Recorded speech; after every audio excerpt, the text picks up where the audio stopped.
I never heard any kind of this fiction type of movies where you have only 10% of professional actors and 90% active duty military personnel during warfare that are playing themselves.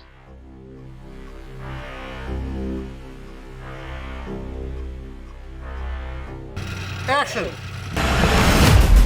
Who's in charge of ground control? Girl Special Units and 3rd Assault Brigade.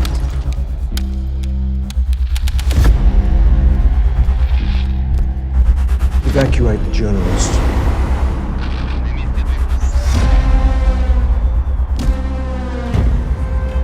You must not be caught.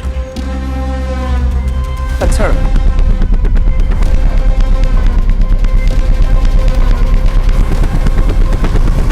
what about the girl?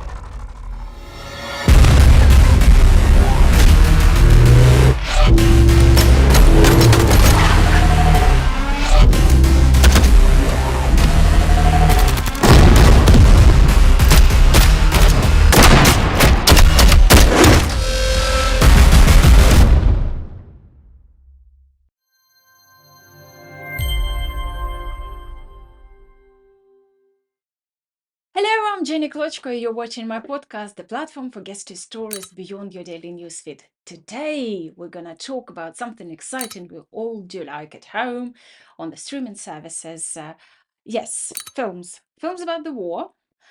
And not only. Today, my guest will tell us the last updates on International Legion. And our guest, he's one of the most favorite guests on this podcast. It's Vlad from International Legion. Vlad, hello. How are you today? Yeah, hello, thank you very much, and thank you very much again for inviting me. So, Vlad, it's the fourth year of war. You've seen so many foreign volunteers from all over the place, as we established previously when you came to the podcast. Before you opened your face, and after you did it, you told us that people coming from all over the world, and obviously we had the British volunteer, the American volunteer, and you told us a lot about the Latin American volunteers. So is there any changes, sort of like, I mean, geographically, some people leaving, other people coming, or the situation pretty much the same? So actually, we didn't change model since that period of time.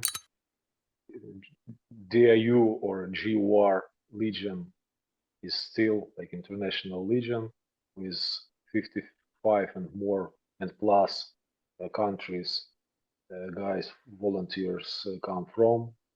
Yes, and we are still special activity unit of Defense Intelligence of Ukraine. We work on the ground. It's a combat unit. Yes, and still countries the same. The lifestyle and the daily routine of the unit maybe is more Groundhog Day. Yes, so it's stable. It's a little bit similar like it was like a couple months ago, and we work on it was showed in our social media, so that's why I can say about this in the Zaporizhia direction now. Also, some teams and some groups involved in other directions, but most our expertise now and most of our attention now is focused in south direction, Zaporizhia region. Um, since the International Legion part of DIU, and DIU has the glory and lots of successful operations, have you noticed that particularly from the foreign audience or foreign fan base, there are more people coming and trying to join or express their willingness to join after the coverage of successful operation within Defense Intelligence of Ukraine? I'm not sure that real motivation of volunteers is watching the successful operations and missions. They're focused on themselves and their understanding on what they want. So our unit is one of the two biggest units that take foreigners. So they don't have too much options to be in the unit where most than 70% of personnel are foreigners.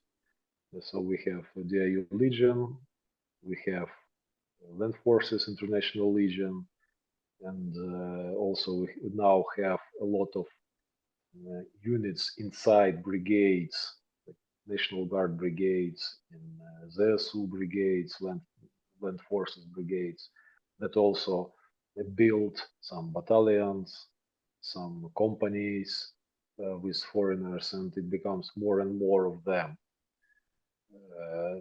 Legislation was evaluated, and National Guard, for example, allowed National Guard brigades to take foreigners to them. So there are tons of options. So up to now, a foreign volunteer is able to join almost any unit in Ukraine, but still our Legion, like Land Forces Legion, International Legion, are units that are built with understanding that almost all the personnel, not like 3 guys or even 50 guys, but almost all the personnel are foreigners. That's why first like point where what what they find and what they look for is like entry point. Then maybe on some after a year, after 1 year and a half, when they want to change something, they jump to some another brigade. Very often, then they return back. So different stories. Each story is really individual. How about age? Are the volunteers getting younger? I mean, those who couldn't come before due to circumstances or age, now they sort of finally can do this and join in. So the picture of the volunteers and age, country, and these criteria, it actually didn't really change. We still have a constant flow of constant. We become slowly but bigger and bigger and bigger. Also, sure, a lot of guys have already burnt out, as you said, like year of war. So of course we have a lot of guys that made decision to quit or to make a pause. That's why we have recruiting. We have also guys that leave, but in generally we constantly become bigger and bigger and bigger. And with a speed of evaluation, when we, as a leadership of the unit, were able to adopt our system, adopt our management, adopt our leadership and all procedures to make this process organized. We don't have, I don't know English term, when you raise or you grow up too fast, you have tons of problem. You need different system, you need different, much more people and much more skills. So we don't meet this problem. So we grow up slowly. We grow up, but yes, a lot of guys leave, and it's normally.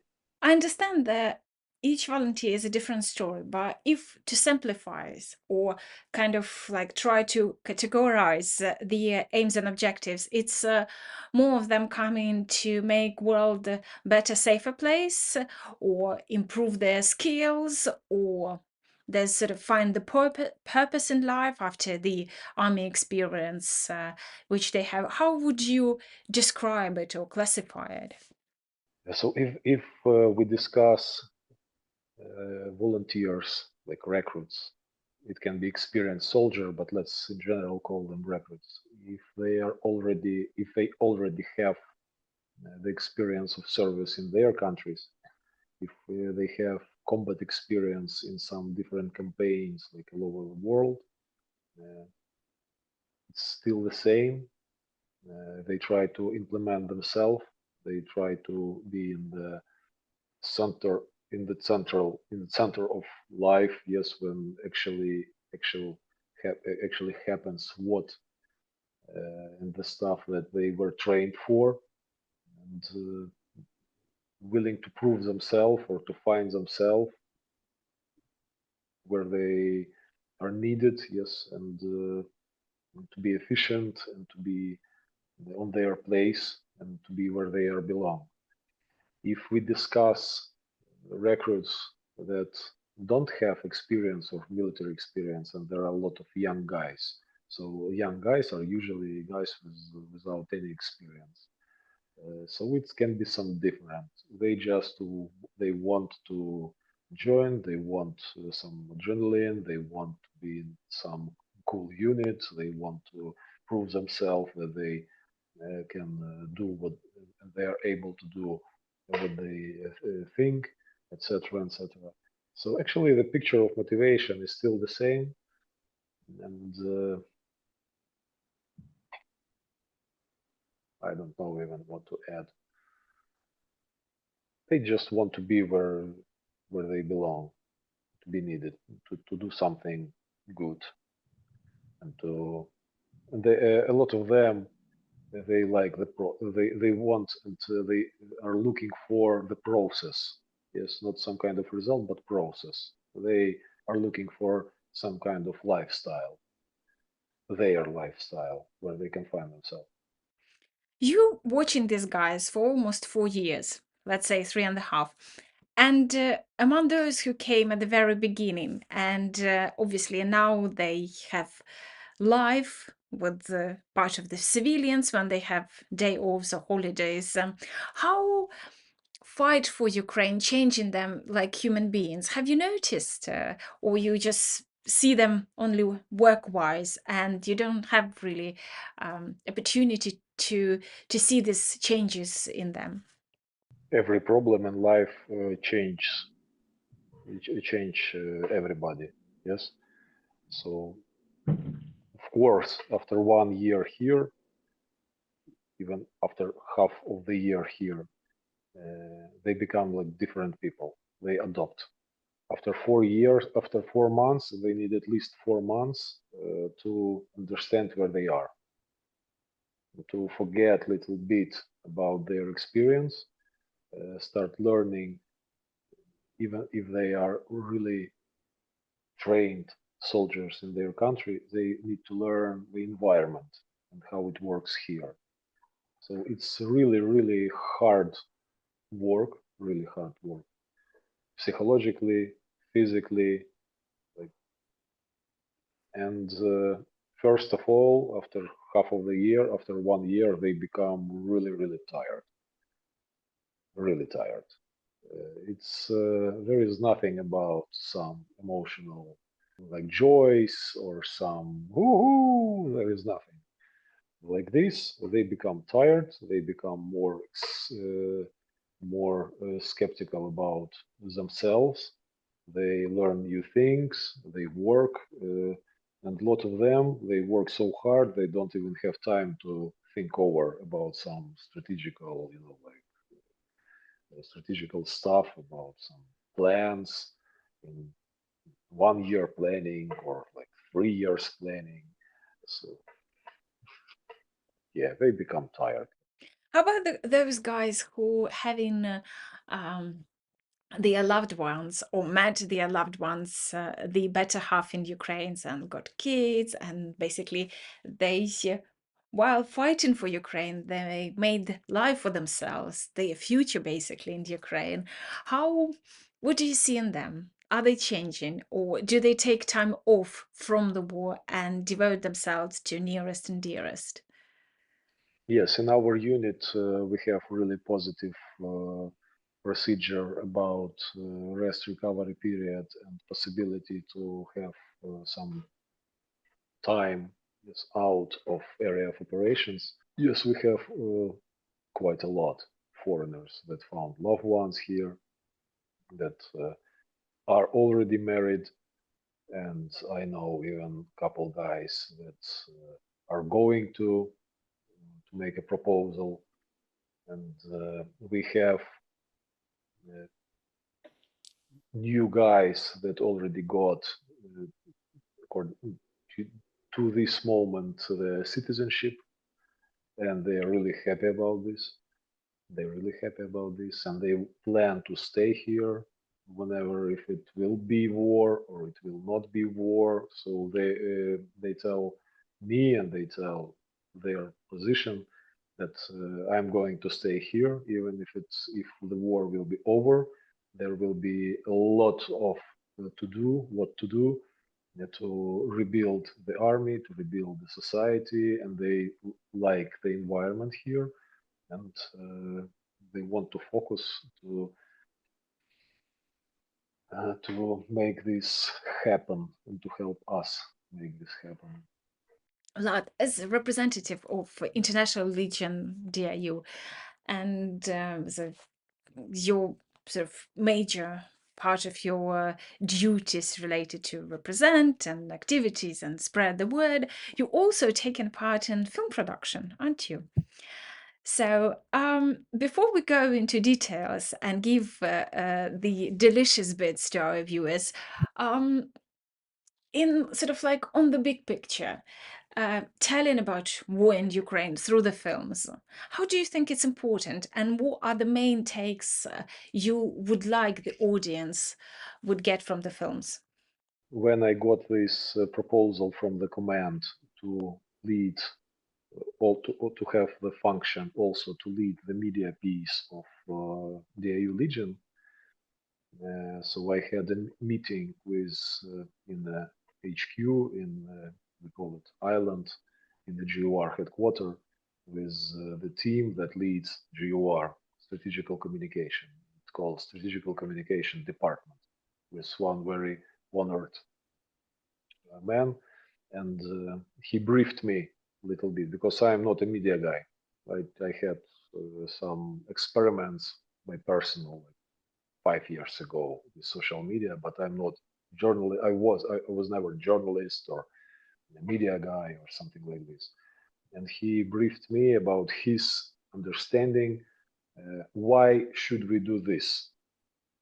And I liked a couple of his ideas, so I will not bring it like my ideas. So this guy told me one of the functions, why should we do media and this filming process and producing, is to write the history or write the story for the future about us. So up to now, if you take part in some operation and you have not like GoPros or drone that supports you, in 1 week there was no operation. So it stays with us. And even to understand what happened, it's really, really hard because so many, everything is happening simultaneously during 4 years. And I understand this filming, creating movies, creating documentary movies like we did Summertime in Ukraine. I had the experience in White Raven movie. It was broadcasted in 2022 about Ukrainian sniper. Now we do this KILLHOUSE movie with director Lubomir Levitsky. It's fiction, but almost fiction. Yes, is to create a character, to create a picture, and to make a kind of like snapshot. Yes, like screenshot, how it looked like. So in 10 years, in 12 years, in 15 years, some young guys or some next generations can look at it, and yes, they will not figure it out about all the details about each fight, each campaign. They need to read books, history books about this, but they will get feeling, emotional feeling. And this emotional, no history book or no some author that will write this scientific history about what is going on, no one will be able to bring the emotional feeling and how it looked like, at least fictional or documentary. Just imagine if during Second World War they could do all the movies or all the like, Instagram channels or something like this that period of time. Up to now, they can do only fiction and really low amount of real documentary, real. It's very really hard to us to understand emotionally, and this emotional feeling really drives next generations of young people that would like to join the army, next generations that would ask themselves, should they do something or not? It drives much more solid than intellectual. He can explain himself anything, like me. If I wouldn't watch like Black Hawk Down movie, if I wouldn't watch Private Ryan movie when I was a kid, I would never even think about something about army. So you watch it, you get it, you like it, you have this feeling in yourself, and then you start to read books, read like Wikipedia to try to understand. You start having interest in yourself.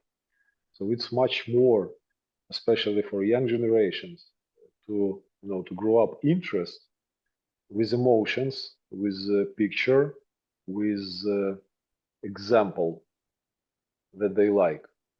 I'm sure, like in 5 years, in 10 years, there will be at least one like kid, like maybe 17, 16 years old kid that will watch Summertime in Ukraine, that will see Murray, and he will explain, yeah, I want to try. Maybe so. Yes, I was thinking about, but I didn't have example or some explanation. But this is it. Yes, that I was looking for. So this working about movies, it's not about nowadays, because this war in some period of time it will either freeze, either it will be peace. So it's work for the future. It's about make this unit, make this process, make this people. It would be too much pathos to say to live forever, like Freddie Mercury song, I will live forever. But yes, in like 1 week, in 2 weeks, in 3 weeks after, for example, if we have ceasefire, so it will be another reality, it will be another everything. People will have another problems. In 1 year, it will be totally different world. In 5 years, it will be like I don't remember actually what was happening in 2018 or 2009 before 2019. You have to sit and think, and to start. But these movies, they will help either to explain, either to show the picture or how it was looking for, like, yes, and to bring this emotional feeling and to explain why did we do this. Well, I just remind our viewers that Mykola Voronin, the sniper, on whose story was based film, The White Raven, you mentioned, was on the podcast. We talked about it, and we filmed the interview with him about 3 a.m. London time. It's just the only time he could, because he's still on active duty with his sniper rifle. I'll leave the link below. Please watch, you will enjoy it. Interesting, you're saying about the future. And I understand you sort of on the big picture thinking and importance and the cultural inheritance. But you're a very young man, and obviously the war and other plans, and one day possibly your kids will be sitting in front of a big screen saying, that's our dad, he did it, that's how he fought, and these are his guys. Or maybe sooner your mom and dad will watch it and say, that's our guy, that's our son, he makes us proud. Did you have those thoughts? Did you feel it? Did you feel excited about it? I don't know, not really. What I really felt is a responsibility. A responsibility because we have a really big unit. And for example, if we discuss me personally, I joined this third movie accidentally, again accidentally, because director called the team, the crew of this movie company, we had a communication, so I had all these negotiations, these tricky spy psychological tricks to make our unit play in this movie, and not some other unit. So yes, I did it. And they asked, please, Vlad, we want to see Murray, we want to see the other foreign guys in our movie. Please make it happen so they can be present during filming period of time, and it's a really long period of time. It's like a couple months. And I was inertially doing like producer job. So I tried to set it up to make it happen. So they need for the movie the helicopter. So I organized the helicopter. I organized also we have Russian trophy armored vehicles. Also we have so it was actually producer job. But then I met the problem that um, our guys, they are not actors, and it's not documentary movie when filming crew running with them during training, during missions. Yes, they need actually fight,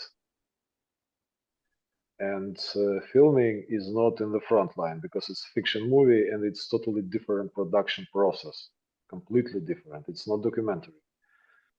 And I had all kind of conversations with squadron commanders, with commander of our unit, and they told me like that we understand really that it's really important process, but if we let these people go, yes, so there will be nobody who will lead. No, there these people that were requested, they are like key people for personal management, for planning, for missions. It's like people like Murray, they need him on the ground, not on the ground, but they need him on the in the AO. So we were trying to look the way how to solve it. Then we found the model when we can get a couple guys for a couple days filming, but not everybody. And then when we had a conversation with director, with producers, they were staring at me. Vlad, are you like combat guy? And I'm saying like, maybe. And so, why don't you want to play in this movie? And I was like, okay. So where should I look? To this camera or this camera? Okay, let's try. So it was like in soccer, like we have a change. So then the scenario was a little bit adopted. So I started to get, because I'm Ukrainian officer, and so they were foreigners. Also, it was a tiny place because we have also SBU Alpha in this movie. We have third assault fighters in this movie, and they supposed to communicate somehow in this movie. So it was also efficient decision because now we didn't have a problem how Murray will communicate with some SBU Alpha guy, and it can be explainable and like realistic in the screen. But now I started to get all these talkings instead of them. So it was this kind of this. So it was accidentally. I didn't ask me, please. I didn't took part in these castings. To not phone call the producer. Please take me. Please take me. No, it was yeah, and other stuff. But before the start, I didn't realize how many energy and passion supposed to put in, because the filming process, especially fiction filming process, it's really hard work, like in a factory. Nothing fancy, it's really hard work physically, psychologically. and etc. etc. So nothing emotional. But when I got understanding, if we return back to your question about what did you feel, etc., now I understand that me, I will be, I will not represent myself. I represent, first of all, my unit. I represent my former team because in this movie, actually, I play myself. They call me Vlad in this movie. So we play like I play like a team leader of my team. I it will be possible to compare even this males competition psychological tricks to compare us with SBO Alpha with Third Assault, and you're like, how about the gear? How about the moving? I don't actually remember how to take rifle. Do I do it right? Like this kind of stuff. So you have to be on the level, and you play the like character, like put together character of our unit. And if we go back to previous conversation, all this stuff will go to to the future, to the story. Like in 1 year, in 5 years, in 10 years, somebody will look at Legionnaires in this movie, and they will have emotional feeling that Legionnaires were like that. And you have to create, not just create it, but you have to do this. So it was like responsibility. It's a challenge. And it's a challenge, and when you have these quotes, you have these phrases, when you have to not only to be yourself like in documentary, but you have to play, and I'm not an actor. You have to think over how to work with fucking voice, where to stare, where to put your eyesight, but nobody trained us about this. So this movie is really, really cool. It's something new, actually. It's I'm kinoman. Do you have this word, kinoman? I know a lot of movies. I I'm a watch the fan. movies Yeah. from movie fan. I never heard any kind of this fiction type of movies where you have only 10% of professional actors and 90% active duty military personnel during warfare that are playing themselves. Do you enjoy it? Yes, I enjoy. I like the process. I like the team, and I like how it goes. And I like this process, but it's really experiment. I never heard about anything like this in Hollywood. Yes, they had a Black Hawk Down. They were professional actors. They trained with real rangers. Rangers explained them how to carry a rifle, how to dress, how to everything like this.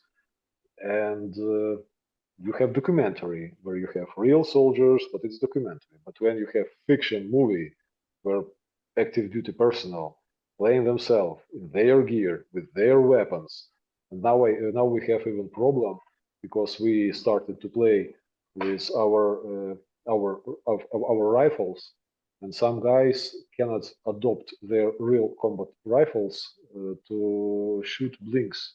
It's really easy to adopt a civilian rifle that they usually use in the movies, but your personal rifle or personal military rifle, there are some technical issues, and it's stupid problem, yes, and we meet it, but we already had filmed tons of scenes when this guy was carrying this rifle. You cannot change it.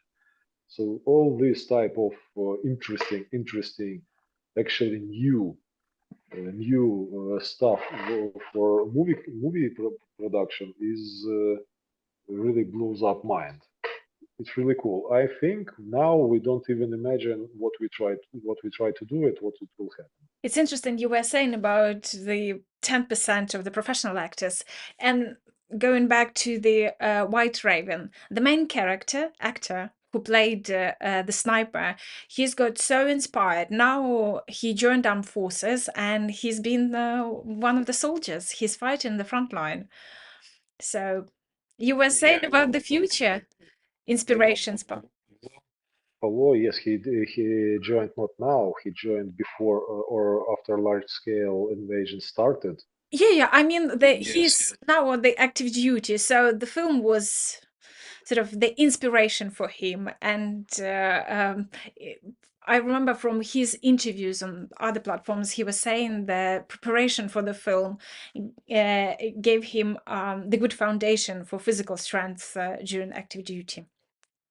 Yes, and a lot of skills because I know people who were military consultant for that movie, for that movies, and they also asked me to help them in military consulting, not to play, but they asked me to help to build. There is a soul team in this movie, to set up to organize this soul team, and I started to organize them to do something with them, and then director showed up and asked, do you have combat experience? I said, I don't know. He said, don't you want to play? So it's like deja vu, you know. And then I played little role in that movie. Also had fun. Pavlo, yes, Pavlo. I remember Pavlo during White Raven. He really impressed me. Really impressed because it was first time I met the filming making process. First time I met the professional actors. So I first time met the professional actors, and I was watching him, and he's completely. I'm sure he is now, and but that period of time he was completely like professional actor, and I was thinking that it's some kind of his personal like skill. I'll explain what type of skill I mean. But now when we do this movie, we have also really famous, really cool, really professional actors that are playing main characters. I'm not sure that they already announced. That's why I'll not announce for some case. But now I understand that it's really easy to detect on the scene when you do the filming process who is professional actor and who is just a guy that was asked, "Don't you want to play? Like, well, come over here." Uh, these people, they like Pavlo and these guys that we work now with, they are masters of caring to be in the character. Yes, to be in the character. So you can, as a crew, you can film one short scene, like it can be like 2 minutes length during 4 hours. These guys, they show up in this character, and he keep this emotional condition for 4 hours and more. So when you have this filming, like camera, lights, boom, boom, he plays a role. When they cut, he doesn't start, to take to the phone. He doesn't start to make boo-ha laughing with anybody else like we do, because we start to he ha ha. We start to make some jokes. We start to on phone call somebody, to drink coffee, to tell everybody how tired we are and everything. These guys, he turns away. He doesn't speak to nobody. Nobody speaks to him, and he still keeps this condition, this character. Then they start to make next cut. He comes back, still in this condition. He plays second time, then third time, then fourth time, then sixth time. And then only when you finish the scene, little bit relax, become a little bit relaxed, understands what will film next, goes to his room with nobody around him, nobody disturb him, remembers, finds the next one that he'll need, comes back in next one condition, and then keeps for 4 or 5 hours with this condition. This is awesome. It's really cool. And I was looking at Pavlo in White Raven. There was a scene when he lost his friend, and when he looks at him in the box, So we filmed like a lot of takes, yes, and he had he had to make it over and over again, the same coming to the bus, like I the same cried. coming to the bus. The scene. Yes, so we filmed it, and they did a lot of takes, not because it wasn't played correct, just because you have to film the same scene from different angles with different lenses of camera, with different like from drone, from here, from inside the bus. So he has to like repeat it over and over again. So we make couple takes as usually we like boo ha ha he ha ha, like hey, like making these jokes, like yes I am tired, did we get salary, no we didn't get salary, oh these soldiers complaining as usual, and I look at Pavlo, next take will be in 15 minutes, and he sits like away in some box in this condition, like he just lost his friend, like, and I was like, Jesus Christ.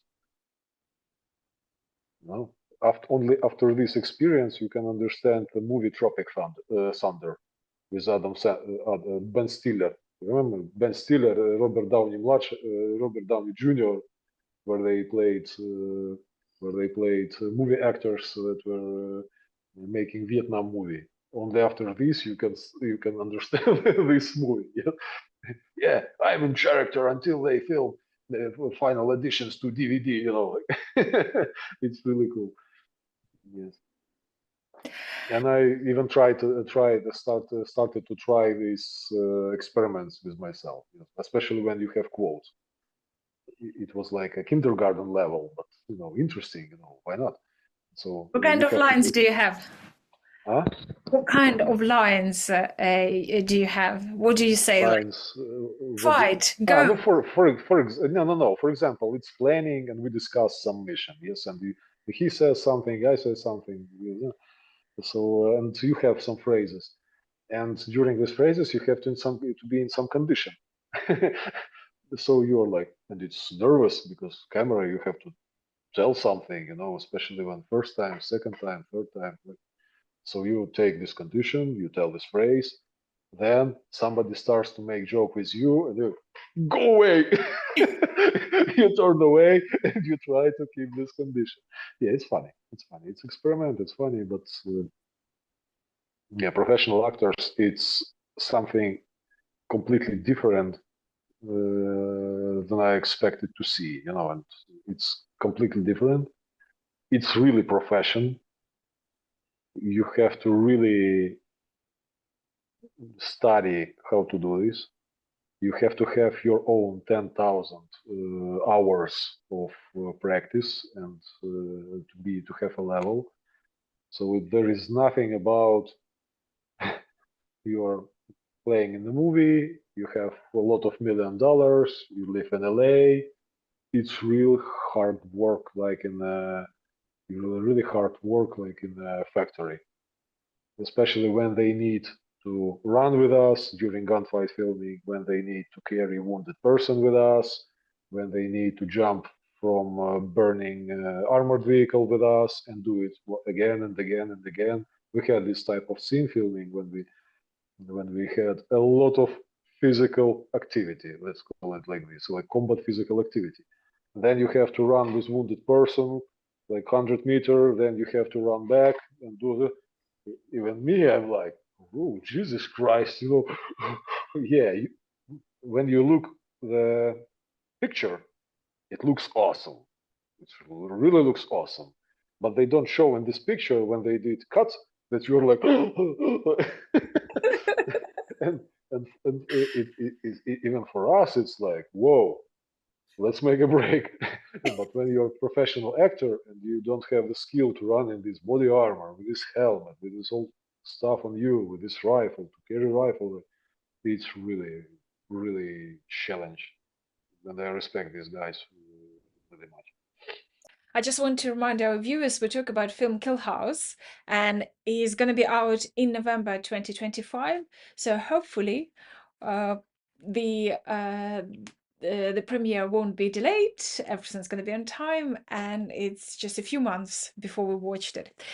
For you, involving the guys, and you mentioned those who joined International Legion from the very beginning, and now they are very much wanted in the filmmaking process. Don't you think that this kind of escape or this film gig on the side, it's a good and therapeutical distraction for them to switch off, to have a bit of fun, and then kind of relaxed and with a clear mind, but recharge their batteries and go back to the front line? Do you find it's good for them? For guys, Mhm. I wouldn't say that it's really like rest and recovery period, because actually, especially when you film gunfights, when we have now in Kiev like 35 plus Celsius temperature, and you do it like again and again and again, I wouldn't call it like rest and recovery period. The guys understand it like a job. It was nothing like take me, take me. We everybody understand that it's important project, because it's not about we want to show everybody now how cool we are. It's not about we need volunteers help. Let's make a not Instagram clip, but entire like movie theaters. Yes, some this kind of result will maybe happen. Yes, I hope it will happen. But the main challenge is what I told before, that next generations will look at us and will maybe it will change somebody decision, and maybe this decision will lead them to some path, and maybe some of these guys, young guys, will become a president and save the planet, saves entire the planet, maybe. So it's me personally, the motivation is like this. I had in my life some movies that really explained me who I am. They explained me a little bit. Like at least these movies, they showed me where to look, like where to look and to look for myself, to understand myself. Because it was like ding, like lamp under the head. Yes. Oh, maybe somewhere there. Yes. Not in a ballet, not in a Latino dance, not in a drawing, not in a fishing or something, but there. So if we have at least some boys in the future that will have this kind of effect, and it will help them to change their life and put this life on their line, and to make them more happy and more effective and more interesting for themselves and for everybody else around them, it will be great result. But now the guys understand it as a job. Every guy that we talk uh, with about we want you to play in this movie, everybody told the phrase that we combat work is in the first place.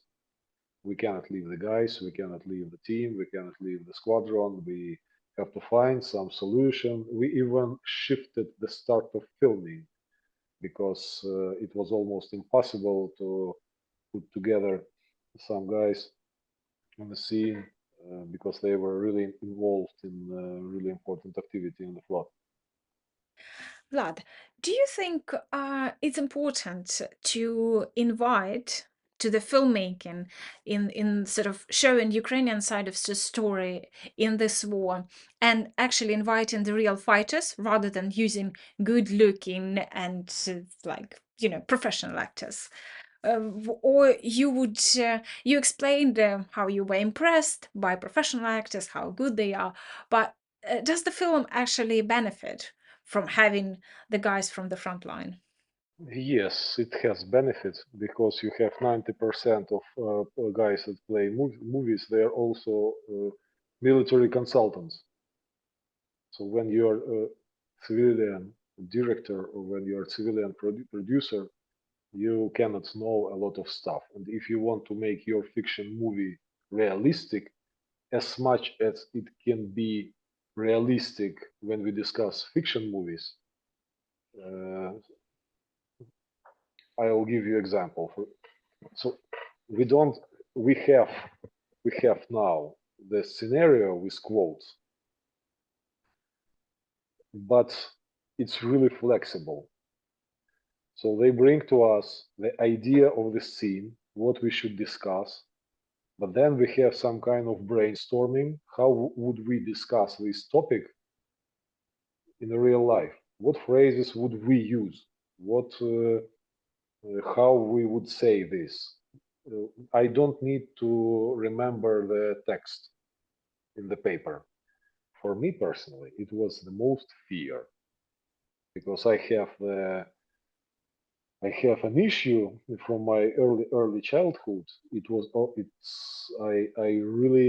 really hard to remember the text. I can't remember like any song. I can't remember. It was really, I always had bad marks about, розповідати вірші. Learning by uh, heart the the poems. poems, and for me it's problematic. I remember tons of different stuff, but this skill is naturally really hard for me. For me, it was really like psychological challenge. But when I saw this, I called it Zen production, Zen, because we adopt like a water. When we don't have actually text, we have logic of the scene, and we choose the phrases, how we would say, how we would discuss. So actually, when we planning mission, we actually plan mission, with these all jokes, with these all different military phrases that tons of people that's active duty serving, they recognize it, and it's cool. So it's easier for production team because they have guys that they know what they talk about. They have guys from GUR, from DIU, they have guys from SBU Alpha, they're really experienced, really solid active duty guys. They have fighters, assaulters from 3rd Assault Brigade, and we don't need to imagine or to create how would it look like. Yes, they don't need to explain actor how should he say this. So it makes time economy with details, with small tiny details. Also, they don't need to imagine how would 3rd assaulter look like.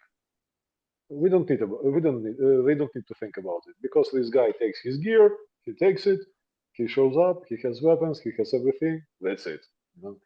So it's cool. It helps to make the process as much realistic in details, in visual details, as it can be if we discuss a fiction movie. I don't know. I don't really know, and it's impossible to understand on this stage how it will be in the meaning of storyline, the logic of what will happen, because it will be built during assembly of the movie. I have no idea how it will be, but when we discuss how people sit in armored vehicle, what gear they care, how they carry weapons, how they shoot, how they move. So actually, you can trust this movie because these people, the 4 years of war, and they still with us, so they, this black humor, they survived. So when they look, they show how they do something. So maybe it's different if it's really like it is. So Ukraine has quite a decent list of films, not just fictional or thrillers, but also the documentaries. And when 20 Days in Mariupol was shown in the UK, I had lots of messages and calls from my British friends, how they were impressed, they were shocked, the tragedy in Mariupol and how everything was happening. What do you watch documentaries, and which documentary you would recommend to watch to feel what's the war like in Ukraine? I can say nothing about a documentary about war in Ukraine. Also, I can't say nothing about fiction movies about war in Ukraine. I tell you, like, really, I even didn't watch White Raven. No time, жодного разу. No time. I didn't watch it. Really? At all? Yes, yes, because I have a joke. I have a joke about this because I'm like Sean Penn. I don't watch movies where I play in, but it's a joke. It's when I understand movie is about some rehabilitation, relax process, and for me, it's really hard to relax or to switch myself somehow watching the same that you have during your job. So it's like for football player when he has free time to watch football. No, it doesn't work like this. So for me, my personal what I like and what I love now, it's like cartoons, like comedies, something with humor, something with. Before the war, I didn't like fantasy movies, but now I like fantasy movie because it helps, to at least for 2 hours to switch off from reality to uh, reset myself, yes, and to rest a little bit.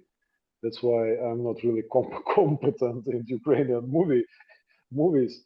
Maybe I can tell something about little bit what I saw, how they created, but I I didn't watch any movie about war in Ukraine, and not White Raven. I'm not sure that I'll watch Kill House. Yes. Regarding White Raven, I remember when I watched it second time and I was sending you screenshots and we identify where you were there disguised and you were on the team of snipers, haven't you? No, I was team leader of these assaulters. Right. That's the one. And you had even the line to say. It wasn't just silent participation. You had the line. So Yes, it was really big line, like one phrase. I'll tell you another joke. So it was one phrase, and yes, we filmed it. Then, like maybe in half of the year, they called me and said, like, lad, we need to record you like voice record because I told this phrase with all these microphones, but then they needed me to show up to the studio. The studio with headphones, with screen, when you can see how it looks like when you watch how they made the sound for Shrek or for some cartoon. These stars like la la la la la la. So it's and 2 hours, 2 fucking hours. I repeated this phrase over and over again. do you remember the phrase?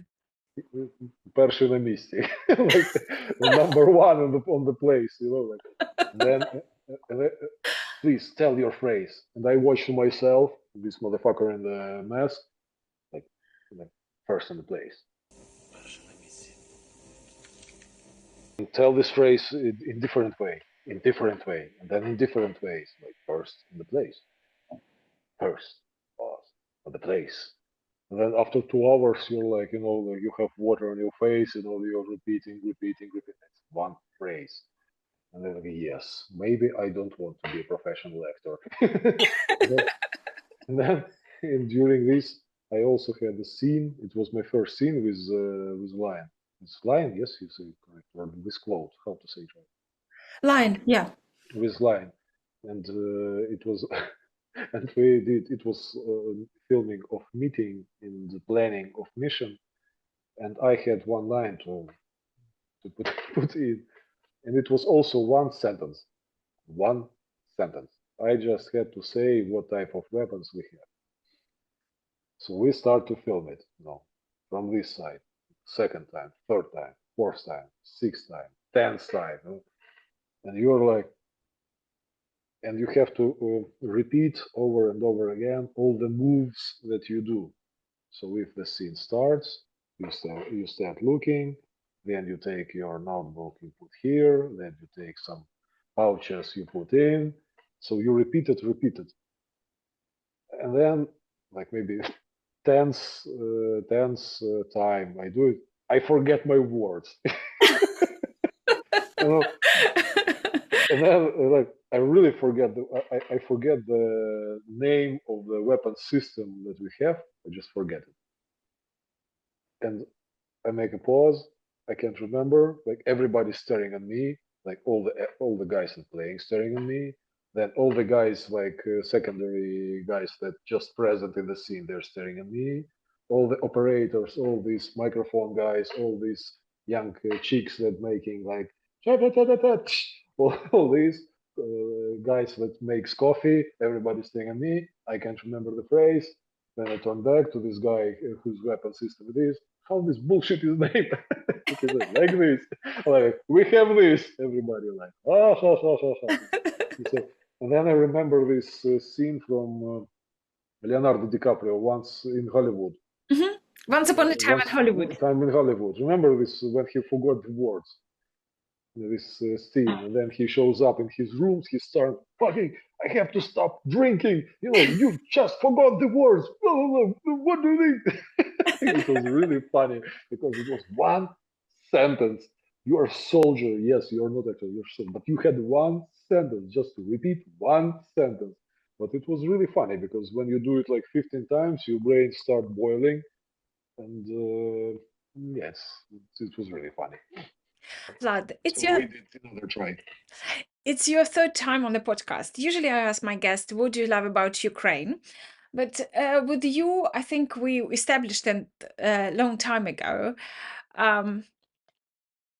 What do you like? Because today we talked about International Legion and the filmmaking process of participating the guys from the front line. So what's the most favorite thing about this process and being part of the filmmaking? Most favorite part. I like. I have personal, this issue.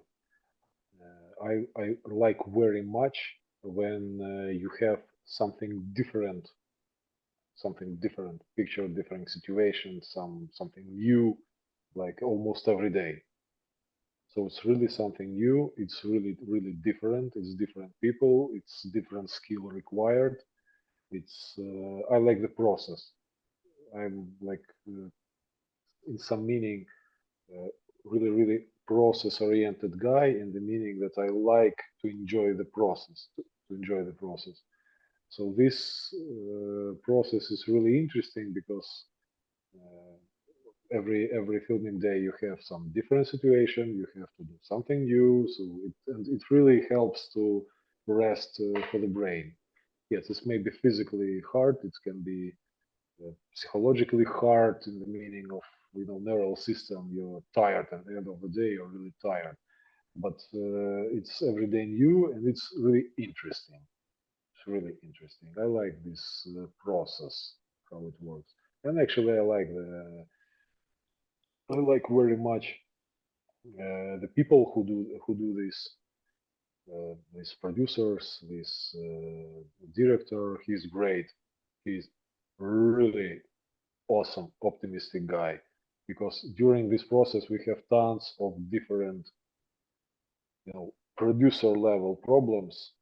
For example, we need for the next day couple trophy Russian armored vehicles, and we organize it. But when we have filming time and they drive to the scene, one is broken, and you have to fix it. And it's really reminds real mission planning and coordination, how it works in the filming production. So you have plan, you have different people, you have tons of different services that they have to follow the schedule, they have to show up in the right time, they have to do this, and when something goes wrong, you have to fix a problem.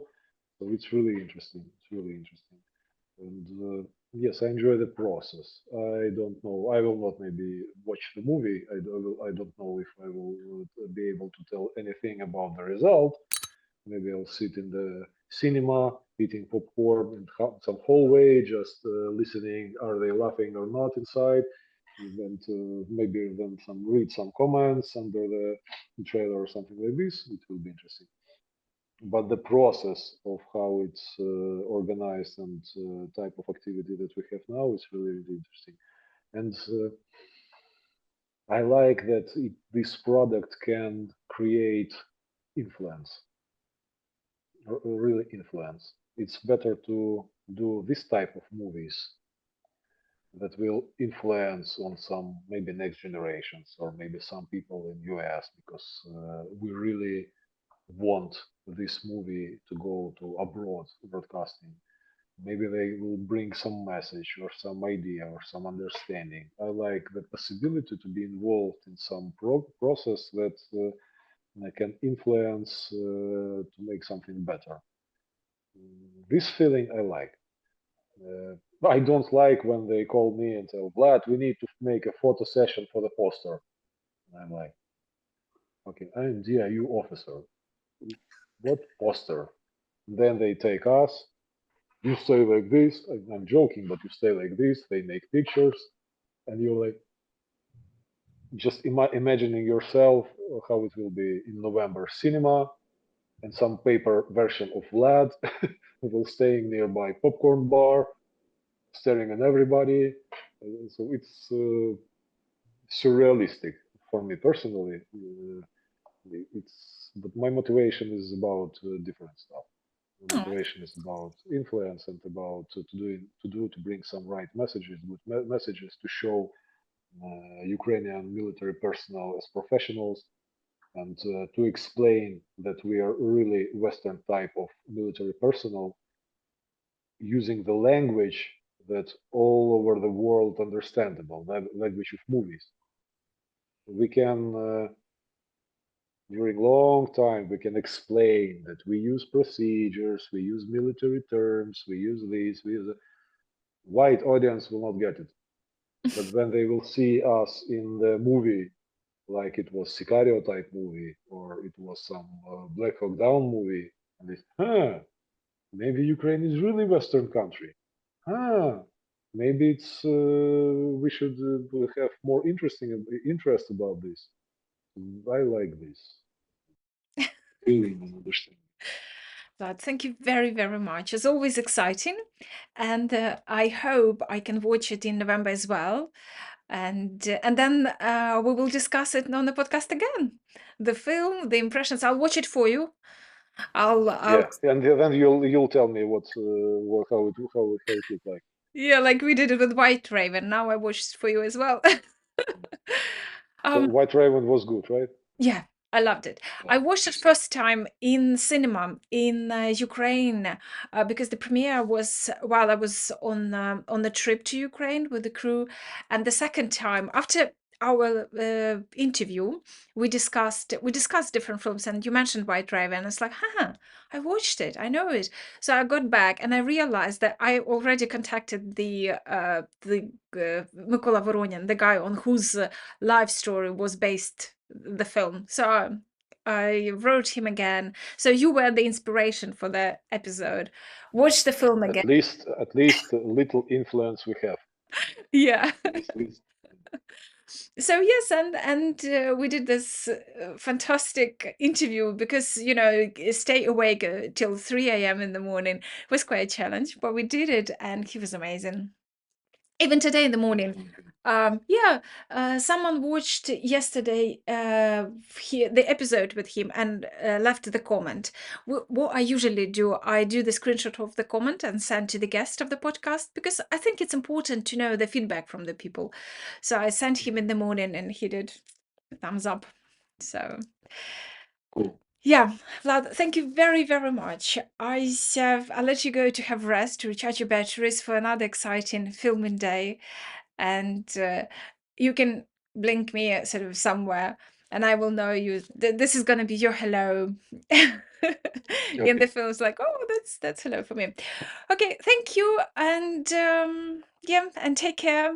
And my regards to all the guys I had the honor to have on the podcast, Mari and Anthony, and hopefully more to come. Thank you. Okay. Thank you.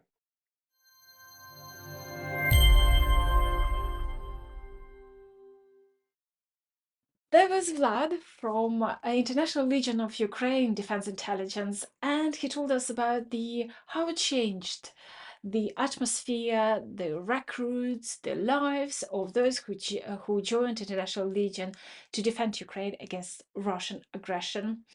And also, if you're willing to join International Legion to be one of those guys, you might be part of the film. Maybe not this one, but I'm sure there are more to come. Let me know if it was interesting for you, if you watched any of the films we mentioned, and maybe you have questions for Vlad, and I'm happy to pass him your comments, obviously questions, and he's gonna be, I hope, very soon on the podcast after the film is premiered. Thank you for watching. If you liked it, please don't forget, let me know with your like, comment, and subscription. It means a lot, means a lot. And I'm Jenny Klochko. Take care. See you another time.